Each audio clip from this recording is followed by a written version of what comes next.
I want to say one? I have two. 14 and 12. 14 and 12? Yes. Oh my God, you look amazing. I was a young mom. I had my son at 20, my daughter at 22. So can you hear yourself? Yes. I know it's not Freaky Friday, but put it on your lip.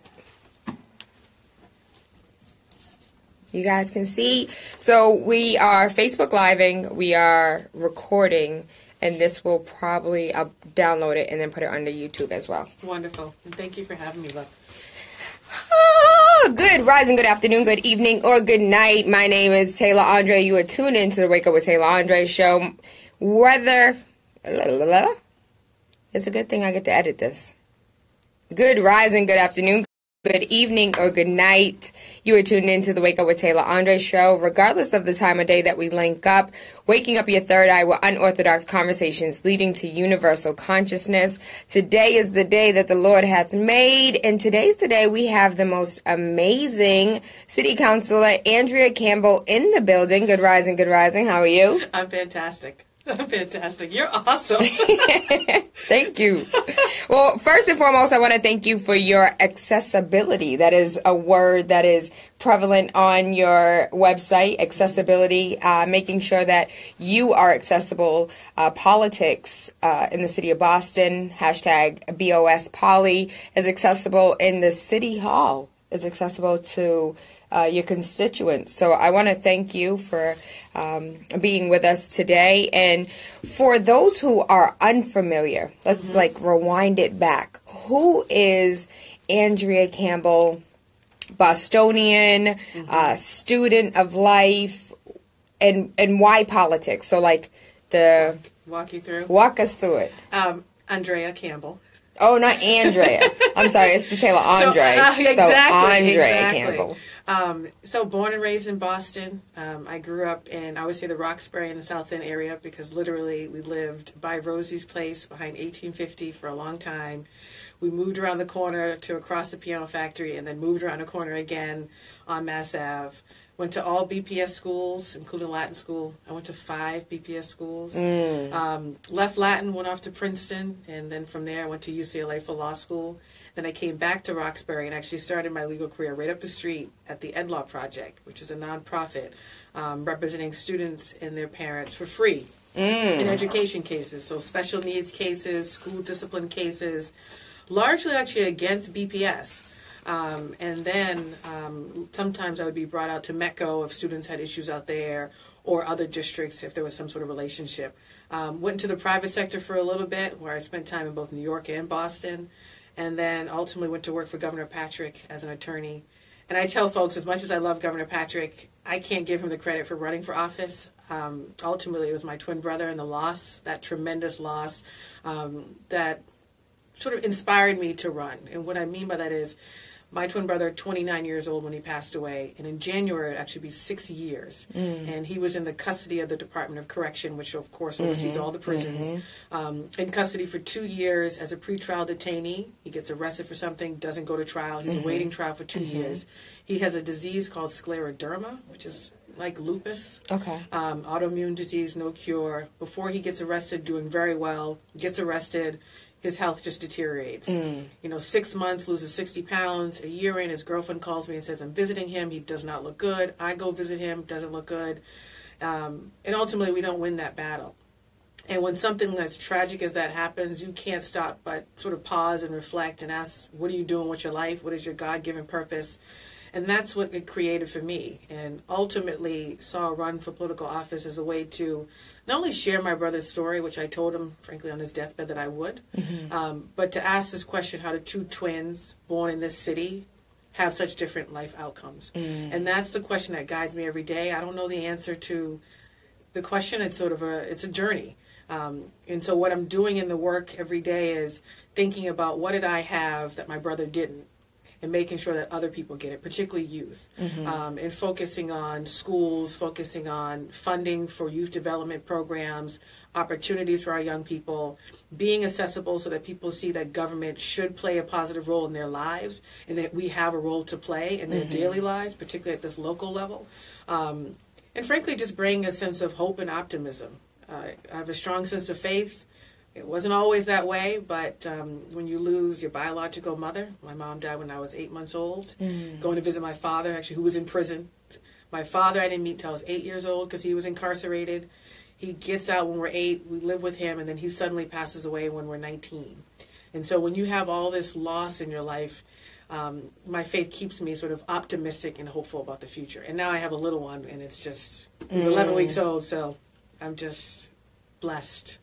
I'm blessed. And the little ones make you feel like that. Yeah. Make you feel like life is completely different, and you grow with them, and they kind of raise you. They raise you. You're the parent, but yet it's opposite. He thinks I know everything, and I'm like, absolutely not. He's sort of these bright eyes. He just has bright brown eyes, and he just is always looking at me, and I'm thinking, oh, if he only knew I don't know everything. And they never make you feel inadequate. Never. So it's a beautiful thing. So going back to your story, I have a few questions. Yeah.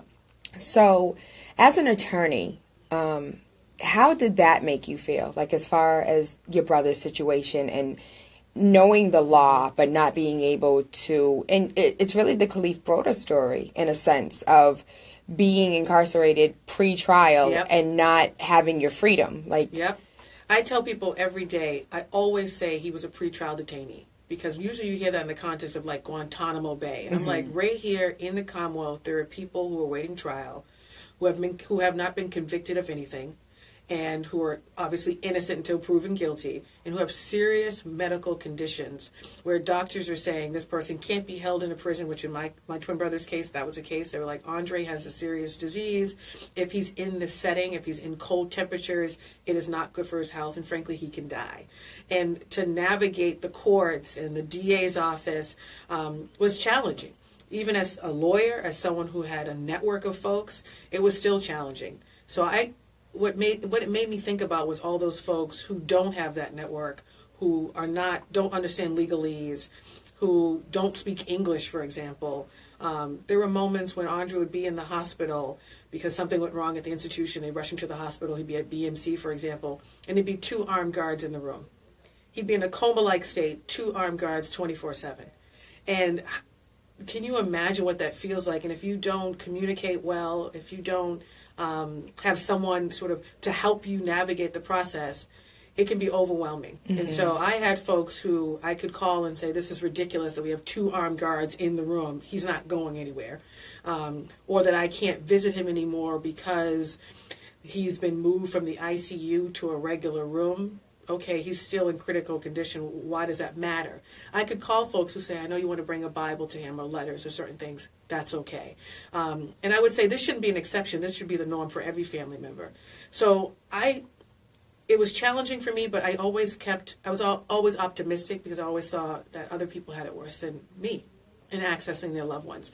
So now I have this opportunity to advocate on the State House side through the criminal justice part of the committee at the council, on bail reform, and particularly looking at those who have medical conditions as pretrial detainees, and then those who are incarcerated with severe medical conditions.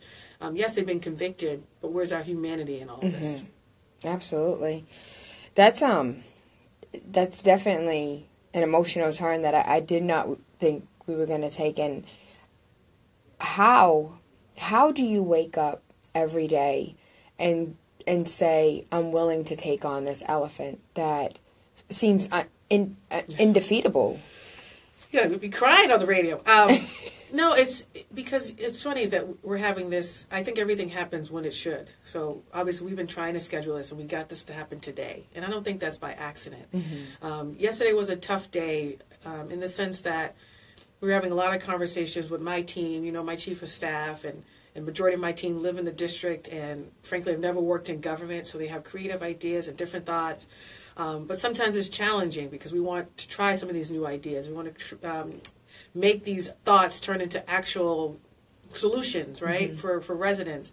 And you can hit walls, and that frustration can build up. But what I remind myself when I go home at night or in the morning when I'm praying is there are people out there that are depending on us. We have this seat at the table. It's a blessing to be there. It's a privilege to be there. So we have to speak up on their behalf because they're not there.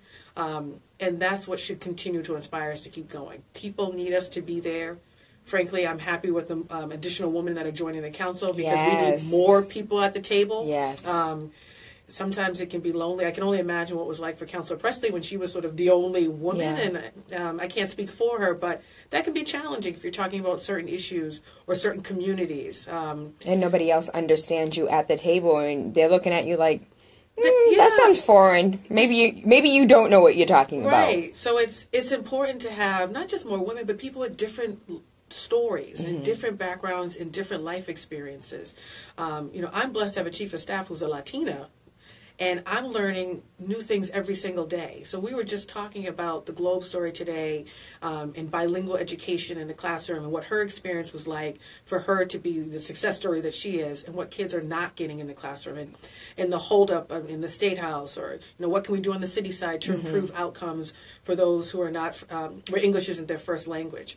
I wouldn't understand these issues or issues around immigration or TPS or other things if Ellie weren't in my space. And I wouldn't understand it with a sense of empathy and, frankly, compassion to take some action and to step up and to speak up, even when sometimes it's uncomfortable. So I'm inspired every single day by my team, by my faith, by my family, and, of course, I always say the angels that surround us, right? Everyone has lost someone in their life that they want to continue to make proud, right? And my brother is just one of those people. My parents, grandparents, my Aunt Marie, who passed away the same year my brother did, all that is stuff that inspires me. So one of the things that I want to do is I want to take to the questions that came in off of Facebook. For those...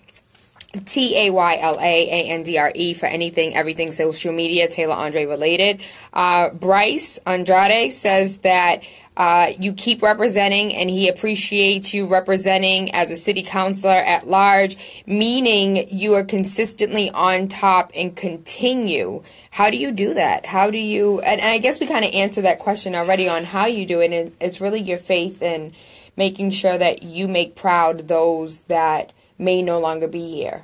That's definitely it, but I have to give credit to my residents.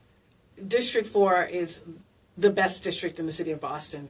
I mean, this is a district that oftentimes is portrayed in the media or in certain spaces as the high worst concentrations area of poverty, poor schools, violence. I live in Mattapan, violence, Murderpan, and I'm like, I'm sorry, no.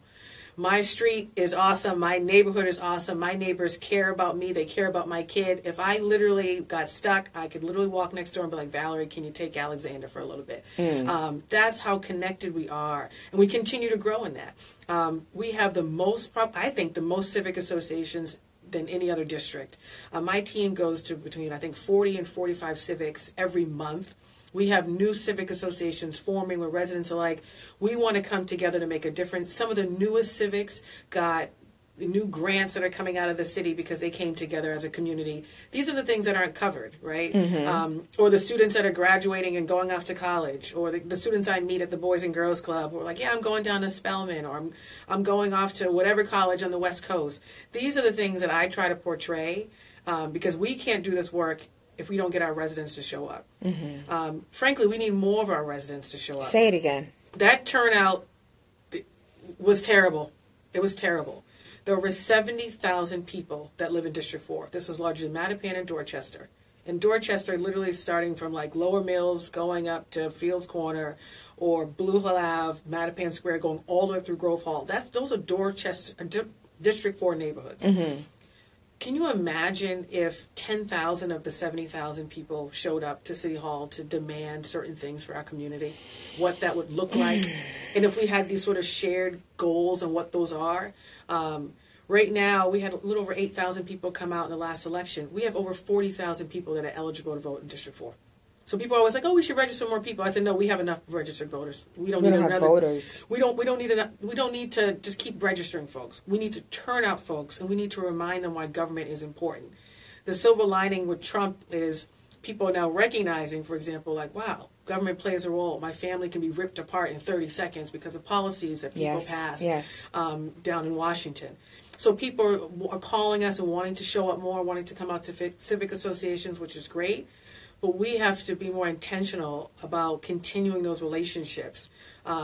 we have an in-district office that we use to try to make it easier for folks to access us, to connect with us. Where is that located? In Fields Corner. That's not covered by the city. I have to fundraise for that, to pay those bills every single month. To do the things that we do for our seniors around concerts. We had a jazz concert for our seniors celebrating one of the residents who passed away. We did another thing with a health care company in Mattapan to celebrate, frankly, our seniors who were living. We did another thing recently where we had sort of a day of entertainment or an afternoon of entertainment. All that stuff we sort of fundraise for. We have to pay for out of pocket. But it's important because it brings our community together. The media often doesn't cover that kind of stuff. Often? Never? Thank you. You can say that. But that kind of stuff. So that's what we draw upon. So it's not just my personal, faith in the team. It's really also about our residents. It's our residents who are like, we got your back no matter what. Mm-hmm. Even when we disagree on issues, residents will say, okay, I may disagree with you on that one, but what do you need from me? I respect you, and I appreciate your thoughtfulness, and your team helped me get that street light that we were trying to get for 2 years, or help me with this, help me with that. So I have to give my residents the credit, and frankly, we have to keep being intentional about reaching out to folks, not making it their fault for not showing up, because many of these folks did at some point. We just let them down. We just disappointed them. We promised them something that we didn't deliver on, or we said we were going to do something and we didn't do it. So we go with the attitude of it's not the residents' fault why they're not showing up. It is their fault after we show up and say, come to this civic, or come meet with us, or call us, or this is our number, and they don't call us. That's different. I tell folks, call us. If we can't be helpful, we will try to connect you with whoever can, whether it's federal government, state house, an organization, or a nonprofit, something like that. And where exactly is the in-district office in Fields Corner? So it's across from Town Field. So it's around the corner from Chillon Park.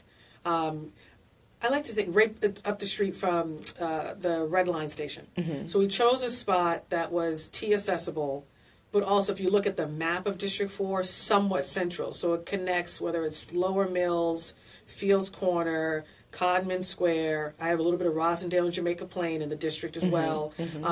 Bowdoin and Geneva, Grove Hall. It's sort of a central location for all those neighborhoods to come together. As a real estate agent, I'm noticing Bowdoin is no longer Bowdoin. It's Mount Bowdoin. And I don't know how I feel about that.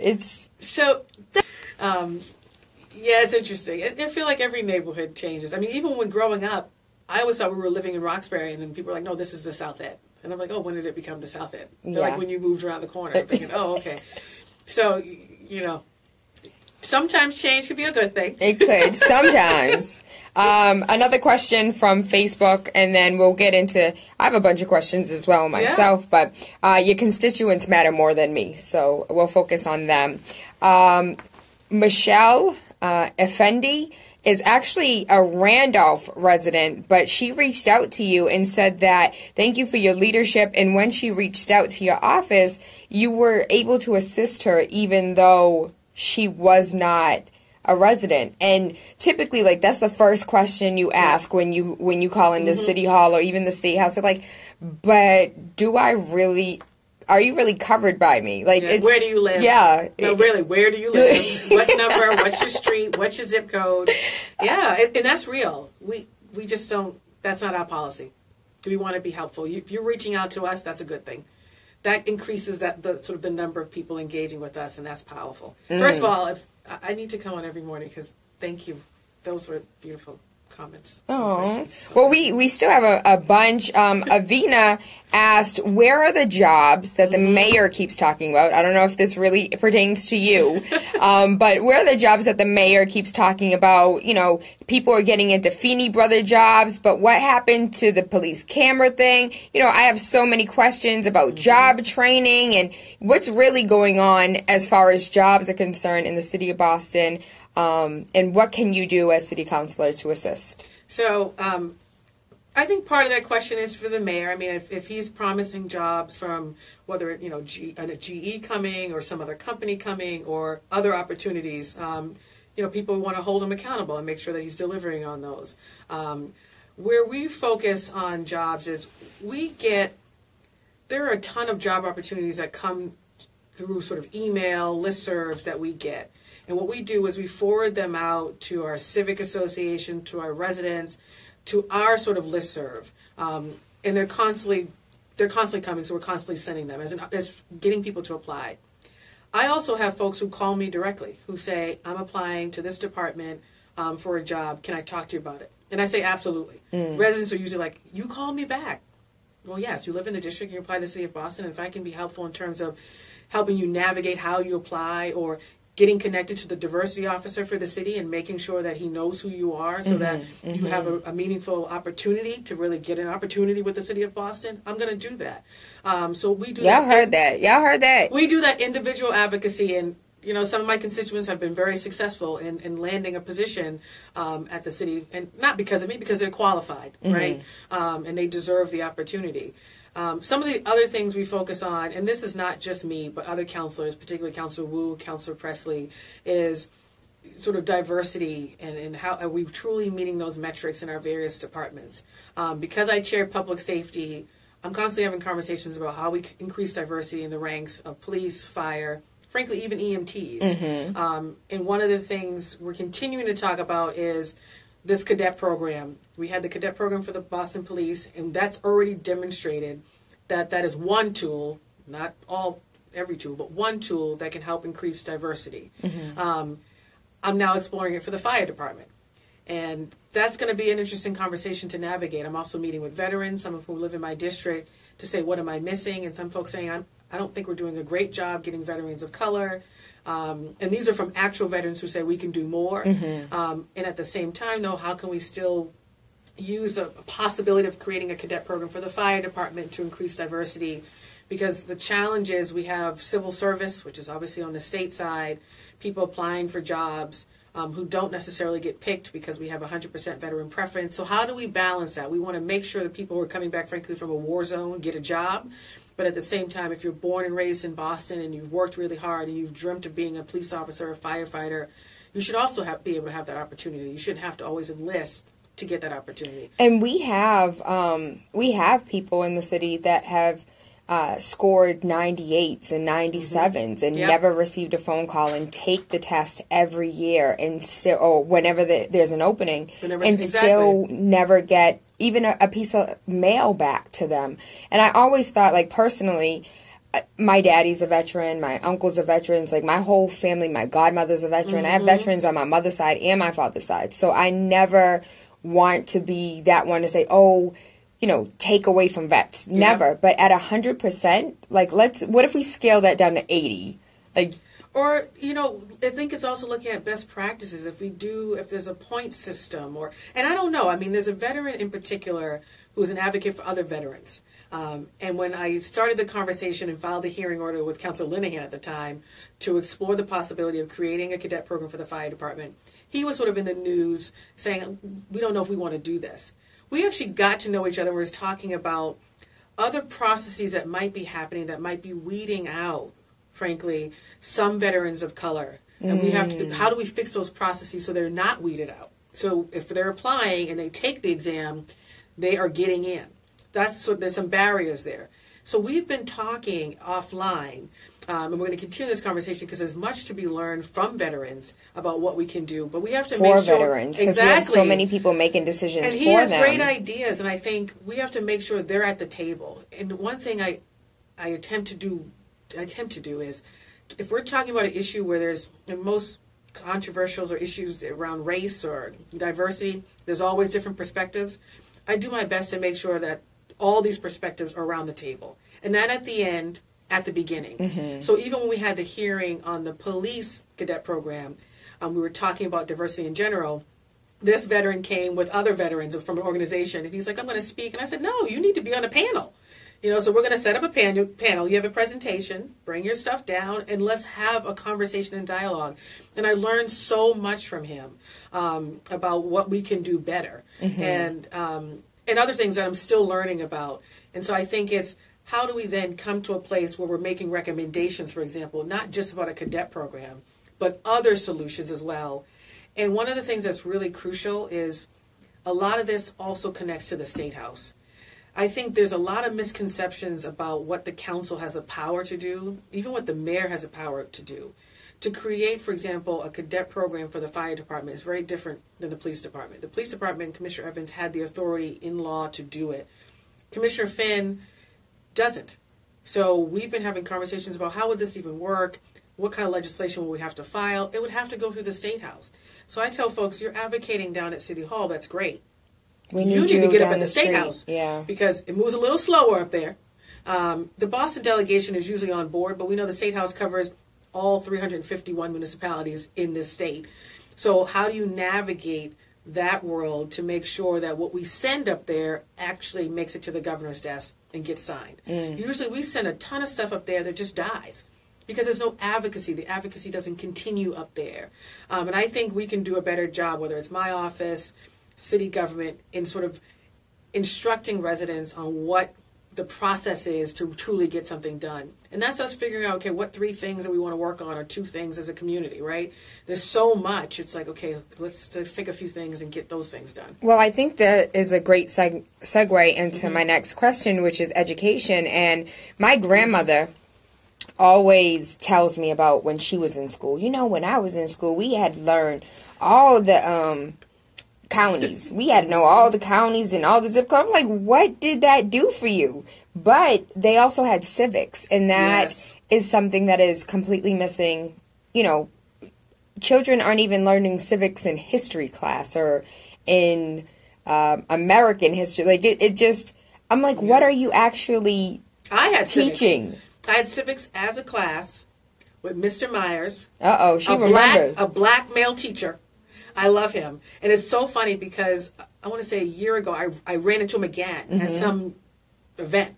And I was like, Mr. Myers? And it was, I think he's now retired. And he was incredible. And not only did he cover civics, what I remember most from that class is he also talked about finance and budgeting and the importance of credit. Like, he would bring in some of these other random topics, but for him, they were life skills. Yes. And civics is about being engaged, not just in government, but in your community. So he would bring all these other things, but we had it. And that was at Latin school. My twin brother didn't have it. He was at the Burke at the time, which wasn't even accredited. Yeah. So you're exactly right. Civics can show up in different ways, but it's lost. A lot of people don't even know that we have an election every year in Massachusetts. You should be voting every year. So what, as far as education is concerned, because I noticed that as far as like school vision on your website, there's action plans and steps for almost everything, like as far as violence is concerned, as far as community is concerned. But when it comes to education, there aren't any like steps that we can take, like bullet points. So my question is, what actions can you, you know, again, you even say it on your website, like, I can't do this alone. Yeah. So what actions can you take in order to, you know, maybe alter the dialogue that we're currently having around curriculum, and what can we add to the, like, how do we, the parents, say, this is what my child needs to learn when they come out of school? First of all, we need parents, and we need teachers, and we need principals, we need students. We need the people who are on the ground. So one of the first things I did, and I think why I don't have, either on the website or at least in that initial District 4 plan, really concrete things, like, so for affordable housing, I campaigned on the CPA, because I was like, that's going to bring millions of dollars into the city, like they do in other municipalities. So that was a concrete thing that we could do.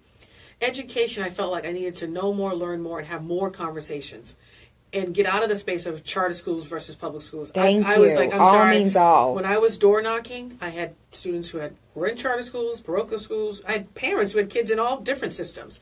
And I also had parents who didn't have a good experience at BPS, didn't have a good experience at a charter school. So how do I take all these stories and do something with them? But at the end of the day, it is essential that every kid have access to a quality education. If I have to point to one thing that was different for my twin brother and me, it was the quality of schools we went to. We started at the Blackstone, but at some point we got separated. And I started going to different schools. I was tracked on advanced work class. I was at Latin school. He went in the opposite direction. And you don't notice that growing up, but when you look back, you're like, oh yeah, I'd never noticed that Andre went to that school. I didn't really have much of this or that. So the first thing I did when I got in office was visit all the schools in my district. And you have a lot of schools. We have 20 plus schools in the district, charter schools and traditional BPS schools. To build relationships with this principal. I even went to some schools that were outside my district. So the Mattahunt, the Mildred are technically outside my district. But I have a lot of families that go there. So I met with Mr. Rollins at the Mildred. They just got this huge grant, level 4 now, level 1. So I made my rounds. And why I did that was not just to see how they were doing, but to see what they were doing. Mm-hmm. So although some schools identify or labeled a level 4 by the state as failing and underperforming, some of these schools have a dance studio, the Mildred being one of them, have unique programming that other schools don't have, more arts or more after-school program, technology, science, robotics. So looking at just everything and building those relationships. And then I said, okay, well, what can I do with that? One was take these stories and conversations and bring it into the budget hearings at City Hall around BPS. Mm-hmm. BPS has over $1 billion. And I'm not in the camp that thinks... Say it again. Over $1 billion. It is, the largest percentage of our budget goes to our schools, which is fine. But I say, at what cost? Because there are other concerns and needs that are on par with those. So, for example, if I have a senior who needs housing and who's living on, like, her cousin's couch, I have a problem with that. So education for kids is just as important as that senior who needs housing. So I'm not of the sort of the team or group of people that say that BPS has too much money. Or I'm sorry, isn't fully funded. I think BPS has a lot of money. Mm-hmm. For me, the question is, what are they doing with the money they have? Mm-hmm. And I always use transportation, and so do my colleagues. Transportation is a good example because it's over $100 million. And I said at the last budget hearing, we had been promised that we were going to save, that the transportation department was going to save $10 million. And I remember asking them, well, how did you get to that 10 million figure? Like, did you go through numbers and say, we're going to crunch this, crunch? No, we just picked 10 million. Well, how? From where? Well, we had to close a gap, so I told the transportation department, 10 million, cut it. I said, oh, so they could have cut 20, 30, 40 million? So we stuck at 10 million. We get to this year's budget hearing. They didn't save 10 million. They saved 5.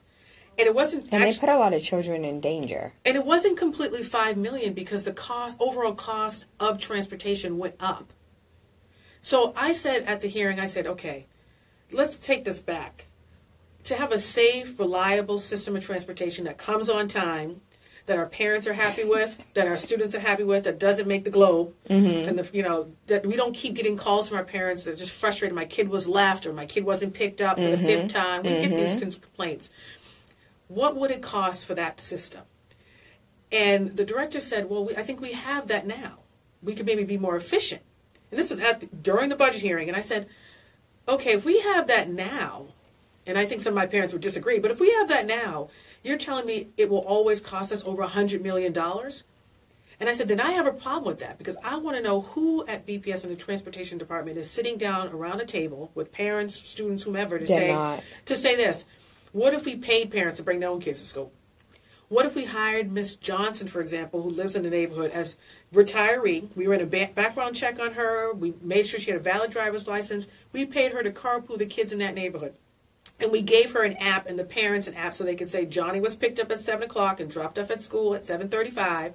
And Johnny was picked up at 2 o'clock and is now home. And mom ain't home. Mom is somewhere else or dad somewhere else. But they can look at this app and say, okay. And they have Miss Johnson's name. They have her telephone number. Hi, Miss Johnson. Just checking in. I see that, Johnny didn't make it home. Oh, he's at an after-school program. But who's thinking about creatively and outside the box what other alternatives could exist? And that's what frustrates me, because parents want to see that. And I think if we think about alternatives, we could probably save maybe $20, $30 million and take that money and reinvest it in something else. Absolutely. And so I just feel as though sometimes there's planning going on at BPS, but it's not all connected. And another great example, we're on closing the achievement gap. I said, well, what is the plan? And I was told at a budget hearing, well, every department plays a role in closing the achievement gap. Okay. Well, transportation or the English language learners department or social emotional learning, if all these departments play a role, what role? Can you write that down? What does that look like? What are the goals? What are the benchmarks to accomplish that plan? How long will it take to close the achievement gap? 5 years. I said, my families don't have 5 years to wait. And I'm not optimistic that we're going to close it in 5 years, because I haven't seen a plan. And I'm still waiting on this stuff. So there's frustration sometimes, even with us, that I try not to go into meetings and vent to my residents, but I say this is why we need our parents. But we need you guys to vent. Like, sometimes we need to hear from you how frustrated you are about our frustration. Sometimes we want to see you on our side. Like, right now, it's us against them. Like, us, the citizens, and you, the politicians. Where it's really, we're working together, but you can't see it. We don't see it. And since we don't see it, we don't feel it, we don't believe it. Staying on topic as far as education is concerned, you said that you went to 5 schools, and, you know, coming from, so I'm a weekend Bostonian. My daddy was a Bostonian. My mom wasn't. So when I was in school, we attended, you know, K through 5th, and then 6th through 8th, and then 8th through... I thank God I am privileged. My children attend a charter school. My daughter has been in the same school since kindergarten. Wow. You don't hear that from Boston residents. She's in 6th. Yep. And her school was able to get a charter for the high school. Perfect. I hate her school. They have the worst discipline in the state. Every single time someone mentions discipline, it's always my child's school. It's always. Does she like her school? She loves her school. She loves her friends. She does not want to leave her environment, but the atmosphere is not something she agrees with. And my son did BPS at the Henry Grew when Mayor Menino came to visit. I was so excited because I was like, what is he going to come talk about? And he came and talked about a playground. I said, do you not see these numbers that they posted on the wall? Like, we're failing, and you want to come build a playground? Like, kids are not learning how to read and write, the basic skills that are necessary for life. Right. He went to a religious school, parochial school, and there's more demons in the Catholic school than there is. My little brother came through the Catholic school system, so a shout out to Xavier. So I've seen all of these systems not really work for our children, and with the 5 schools that you've attended and the 13 that the child in your district has attended, like, there's no real building of relationships there and building of community there. No, you're exactly right. Before Latin school, that sense of community I didn't have, because I was commuting. After the Black Zone, I went to the Harvard Kent in Charlestown. So I was going from Roxbury to Charlestown. Then after that, I was at the Bradley in East Boston. So luckily, some of the folks I was in the 5th grade with at the Bradley in East Boston, and I had a great experience at the Bradley. I had awesome teachers, one in particular who I loved. I saw some of those students later at Latin school in the 7th grade, so there was sort of reconnection. In the 6th grade, I was at the Timothy, so I started building my sort of community then. And some of my best friends, we went from Timothy to Latin school. But that's really where I sort of created my community, was when I started at Latin school in the 7th grade. And it was close by, obviously, in community versus commuting to Charlestown in East Boston. But you're exactly right. There are a lot of kids who have, before they leave the 5th grade, have been to 4 different schools. The Matahunt is a great example of that. You know, a lot of those students who were there when the school was, obviously closing and a new program coming about, had already been through several transitions. So that's what frustrated the parents, was not just that they was closing and they didn't know anything about it, didn't know about the plans for that school, all of that, but that their kid, once again, was going through another transition and what that does for a student. And I remember talking to some parents and saying, but this could be a positive thing. You know, I think what the superintendent and the mayor are trying to do is to not get the school taken over by the state, but to really do something positive. But I remember hearing from parents like, no, we don't want it. And although it wasn't necessarily rational to me, I'm not in their shoes. So I remember testifying at the school committee saying, I'm going to stand with these parents and what they want. And they don't want their school to close, I'm going to stand with them. They want something else done, they have other plans and ideas, I'm going to stand with them. And so I know what you mean about people needing to see it and feel it. And I reversed my position after talking to parents and engaging with parents at these meetings, because I was, for the first time, really understanding what their plight was and not trying to process it through my own mind, my own experience, because I'm like, it's not their experience. It's their experience is different. So I think we need to process what people's experience is like, whether it's the transitions, lack of community, and think about doing some things different. That's why it's important to have parents at the table, and Absolutely. we need to do a better job. I will give you one great example of a meeting that I go to that I'm always happy when I walk in and when I leave. It's at the Burke. They meet, 6 principals meet. There's 6 different schools in the Grove Hall area, from the early ed level all the way to the high school level. We meet at the Burke. They've been meeting, I think, for a couple of years, just collaborating amongst themselves. I went to one meeting, was invited to attend, and it was the most productive meeting I've ever been to. So I literally said, I'm going back to this meeting. And they're thinking about, how do we come together as school educators and teachers to create more autonomy for us, so they have more power over the money that they get. They have more authority to make changes at the school level, to hire teachers, to get rid of those they think just aren't doing a good job in their schools, just different things. And what's so exciting about that is that's from the grassroots, ground level up, versus us telling them what to do.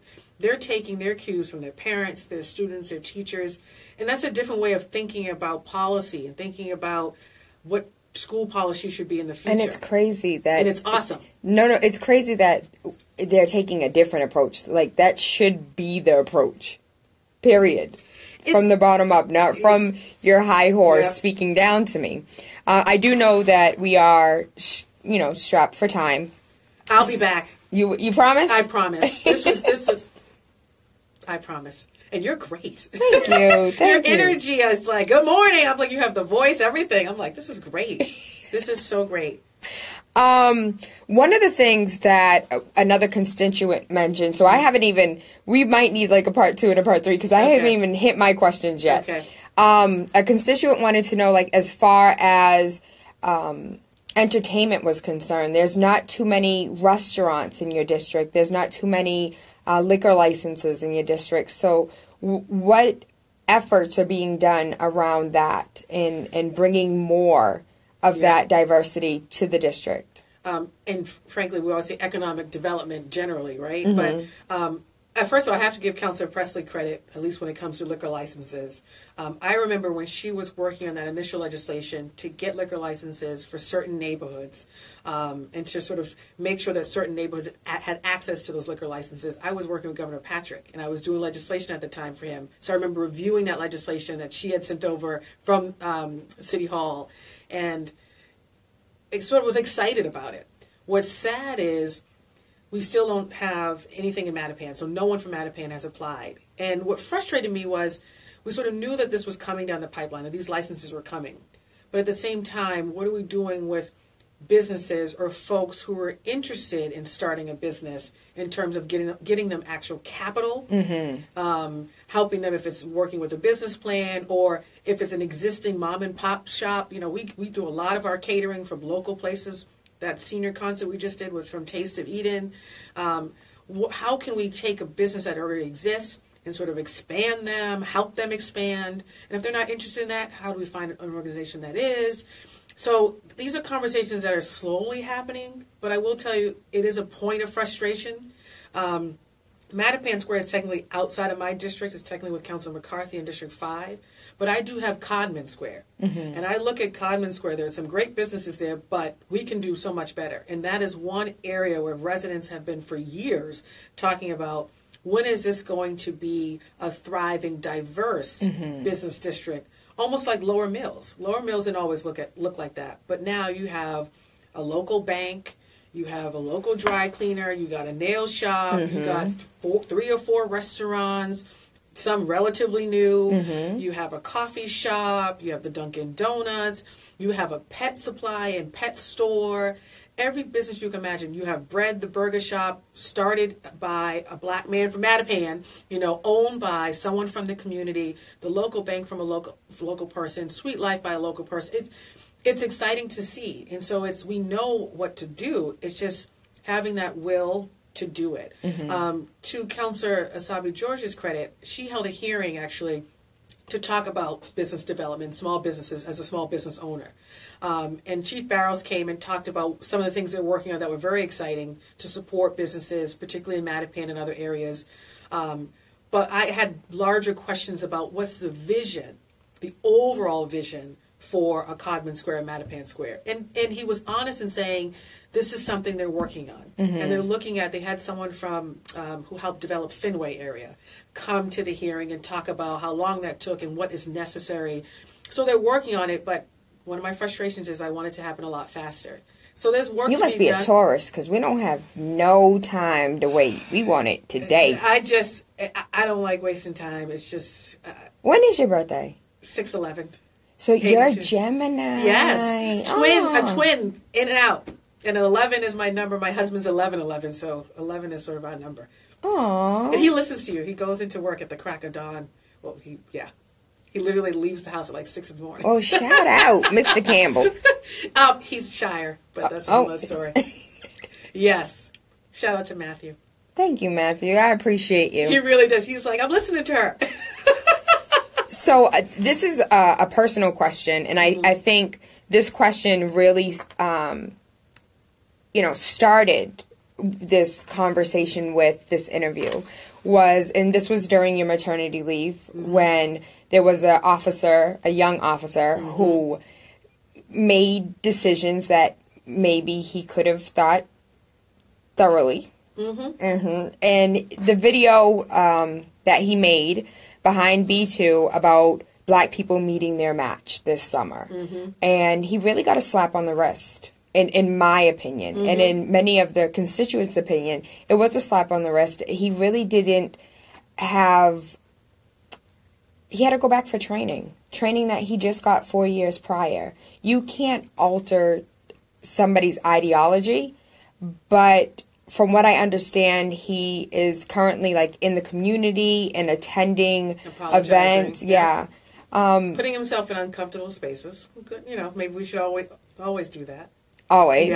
Yeah. From the maternity side, what were your thoughts? What were your feelings looking at from the outside in? Because I know during that time, you're a new mom. The last thing you were worried about was a long labor.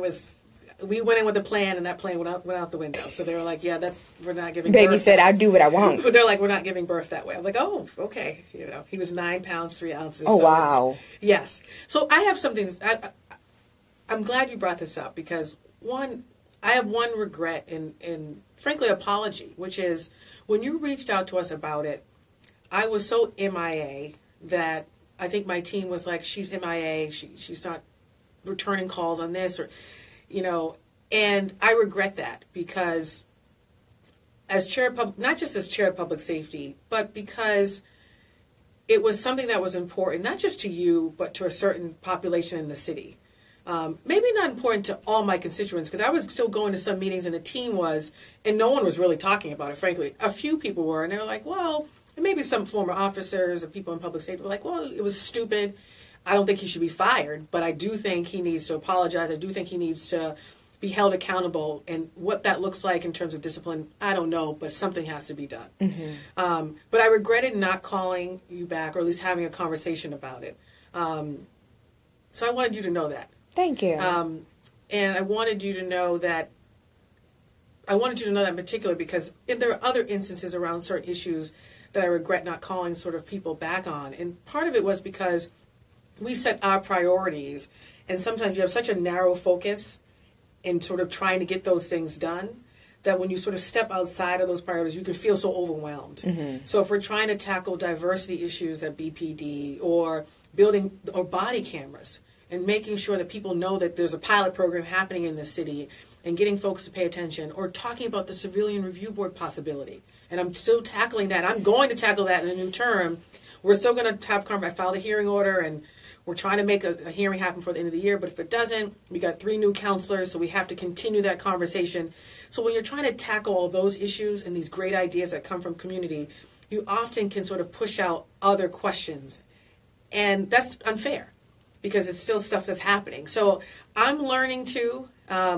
I think in thinking about that particular officer, I think there are other incidents as well where people were acting foolish on both sides, and white officers, black officers, Latino officers, Asian officers. I think it's indicative of sort of a larger conversation we need to have, which is we all have different experiences growing up in this city. And sometimes these experiences keep us in our silos, keep us in sort of pockets where we're comfortable, where we don't want to come together and talk about race, sexism, classism, frequently talk about the white guy who just feels like he's being left behind, right? Or just doesn't matter anymore, or whatever it is. Mm-hmm. And being able to come together and have authentic conversations where we don't go in with, Councilor Presley said a quote about this, which was, don't go in sort of expecting to have the answer or expecting to already have a response to it. Just to really sit and listen and be open-minded to someone else's experience. One thing I do like about Commissioner Evans is when we have conversations about race or police and encounters with community, does that happen, that folks get pulled over for no reason? Yes. Young people, Commissioner, walk down the street and are often stopped sometimes by officers, and they're doing nothing wrong. And you have to say, if that kid, after that encounter, goes home, what does that make them feel like? And we have authentic conversations about that. We have authentic conversations about my brothers. I said one of the things that was different was when I was growing up walking down the street, officers didn't pull me over. But I remember my twin brother having a couple of encounters where he would come back, and I thought he was relatively sensitive. He would come back and be so upset, and I'd be like, bro, what's going on? He wouldn't necessarily share. I would sort of pull it out of him. And that has an effect on you, on your humanity and all of that. And I think one thing I appreciate about the relationship I'm building with the commissioner is we're learning from each other, being open-minded so that I can come back and have larger conversations about body cameras and really see him open up his mind more about the issue or say, I want to participate in those meetings that you're doing. Can we send some people there to listen? Is that okay? Absolutely, So I regret not calling you back, but I'm learning. Together yes, we're learning. Yes.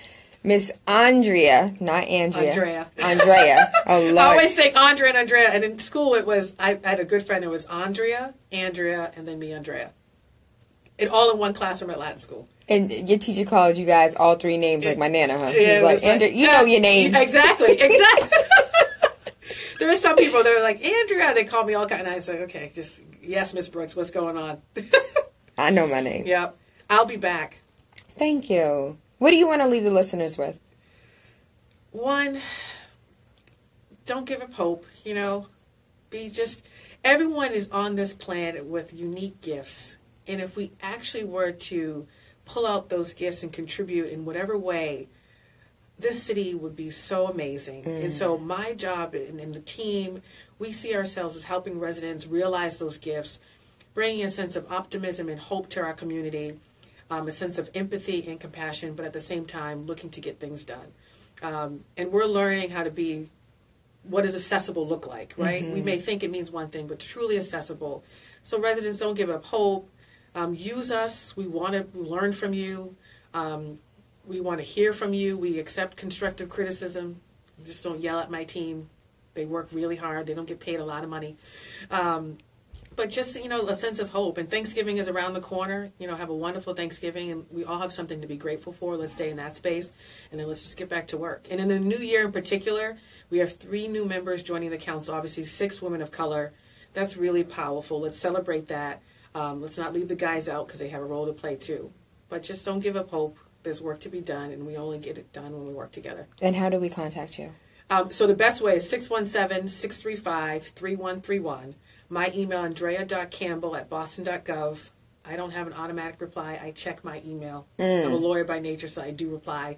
And then Ellie, my chief of staff, She's amazing. Shout out, Ellie. She's right here, right in the back. I will start crying. I've known her forever. She's amazing. She's passionate. She's just amazing. She's an amazing woman. I'm blessed to know her. So you call 617-635-3131. You will get one of my many awesome team members. Ellie is one of them. I have an incredible team. And like the woman said from Randolph, we want to be helpful. And there are a lot of things my team does where they get things done that I don't know about. But you can always reach someone there. And if you leave a message, we do call back. And we do it within a reasonable time. We get back to you. So give us a try. But have a wonderful Thanksgiving. And I'm looking forward to part 2 and part 3. As am I. TaylaAndre. Waking up with Tayla Andre has absolutely nothing to do with the time of day that we link up, but waking up your third eye with unorthodox conversations leading to universal consciousness. I thank you. I love you. I appreciate you. And I hope you guys have an amazing day. Mwah. This was amazing. You're amazing on this radio. Thank you. I'm giving you a big hug because now I have to call President Wu to talk about how we 6 women get together. Thank you so much for the opportunity. That was fantastic. Yeah, part 2. I'm like tingle. And one of the things we're thinking about is the work that we are doing, that it's hard to sort of get out there, and how we want to mobilize people around cadet programs, civilian review boards, certain things where we're going to have to mobilize because not necessarily the other side, and that's the mayor's office, want to necessarily do all these things. They're open, but thank you for the platform. Thank you so much. And I just want to throw this out there. Yep. Mattapan really is a community, and Dorchester, like, they have their, not to say silo, but they have their own, we really don't need the rest of the city. Yeah, the neighborhood identity, absolutely. Oh, District 4. Yeah, no, but yeah. What I was thinking, or what I've been thinking of is, like, what are those huge archive board, what are they called? Marquee boards. Like, community events. Has anybody ever proposed that? Like, marquee boards throughout the city for community events? No. That, like... No. We're just trying to, even on the website, put together a calendar where We've all done these, it. Now we right, have it. all these organizations are like sending 2 us, years. or civics are like, we're doing this, we're doing that. Putting it in one place so District 4 residents can know what's happening in the district. But no. But no, we've never heard that idea. Even 311, you'd be surprised how many residents still don't know anything about 311. I try. I'm like, I download the app. I call all the time. I walk around like this. I'm like, ooh, debris. But no, let's continue to brainstorm. I got to hop on the phone with President Wu. But, and we should do something with women. Like, Well, actually, hold on. Let me shut this off so no one steals my thoughts. I love you guys.